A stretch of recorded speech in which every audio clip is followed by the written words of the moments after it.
श्रावण महिना सुरू झालाय, सण उत्सवांना सुद्धा सुरुवात झालेली आहे आणि अशा वेळी आपण छान असं गोडधोड जेवण करतो आणि पारंपरिक पद्धतीने आपण केळीच्या पानात जेवतो सुद्धा। पण केळीच्या पानात तुम्ही फक्त श्रावणातच नाही तर इतर वेळी सुद्धा आवर्जून जेवलं पाहिजे, कारण त्याचे आपल्या आरोग्यासाठी प्रचंड असे फायदे होतात। होय, केळीच्या पानात जेवण केल्यानं आपल्या आरोग्यासाठी काय फायदे होतात तर हेच आपण आजच्या या व्हिडिओमध्ये बघणार आहोत। केळीचं पान ही निसर्गाने दिलेली एक नॅचरल प्लेट आहे, 100% बायोडिग्रेडेबल, कोणतीही केमिकल प्रोसेस न करता तयार झालेली। पण याहून सुद्धा मजेशीर गोष्ट म्हणजे केळीच्या पानात काही नॅचरल कंपाऊंड्स असतात, त्यापैकी एक कंपाऊंड म्हणजे पॉलिफेनॉल्स। पॉलिफेनॉल्स म्हणजे काय तर हे बेसिकली अँटीऑक्सिडंट असतात, जे आपल्या शरीरातल्या टॉक्सिन्सना कमी करण्यासाठी प्रचंड मदत करतात। आणि आपण जेव्हा गरम गरम भात, आमटी, पुरण, वरण असं काही जेवण त्या पानावर वाढतो, तेव्हा त्या गरमपणामुळे हेच पॉलिफेनॉल्स आपल्या अन्नामध्ये मिसळतात, म्हणजे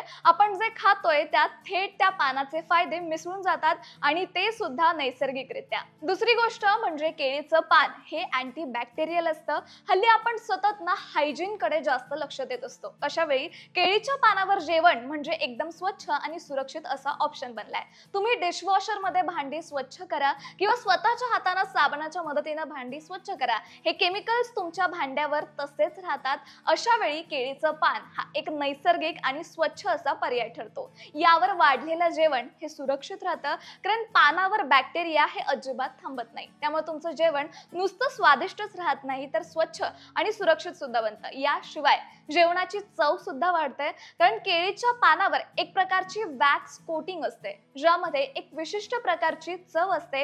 यावर गरम पदार्थ वाढल्यानं पानांवर असलेलं हे वॅक्स कोटिंग विरघळून जातं आणि आपल्या पदार्थांची चव सुद्धा यामुळे आपोआप वाढते। आणखी एक गोष्ट म्हणजे केळीचं पान हे पूर्णपणे बायोडिग्रेडेबल आहे, म्हणजेच सहज विघटन होणारी आणि पर्यावरणासाठी सुद्धा हानिकारक नसलेली ही गोष्ट आहे। म्हणून तुम्ही ते पान फेकून दिलं तरी ते मातीमध्ये मिसळून यानंतर पर्यावरणासाठी याचं खतच बनतं।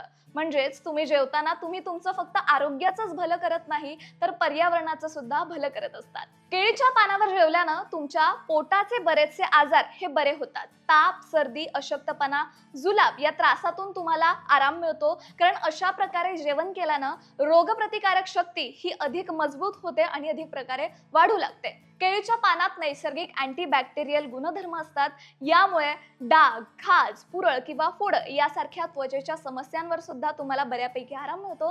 केळीच्या पानावर गरम जेवण वाढल्यानं त्यातील उपयोगी घटक हे आपल्या त्वचेसाठी सुद्धा फायदेशीर ठरतात। यासाठी तुम्ही एक सोपा आणि घरगुती उपाय सुद्धा करू शकता।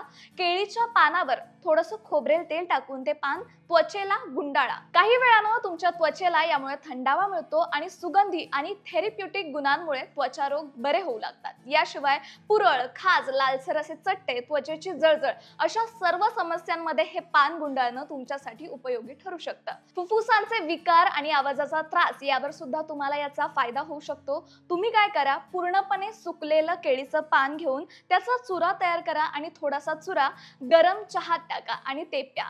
हा उपाय खोकला, दम लागणं, आवाज बसणं किंवा सतत बोलण्याने येणारा घशाचा त्रास यावर सुद्धा प्रचंड उपयुक्त ठरतो। पण फक्त शारीरिक फायदा नाहीये, याचा मानसिक फायदा सुद्धा आपल्याला होत असतो। केळीच्या पानावर जेवताना त्यात एक वेगळी अशी शांतता आपल्याला लाभते, एक सात्विकता असते।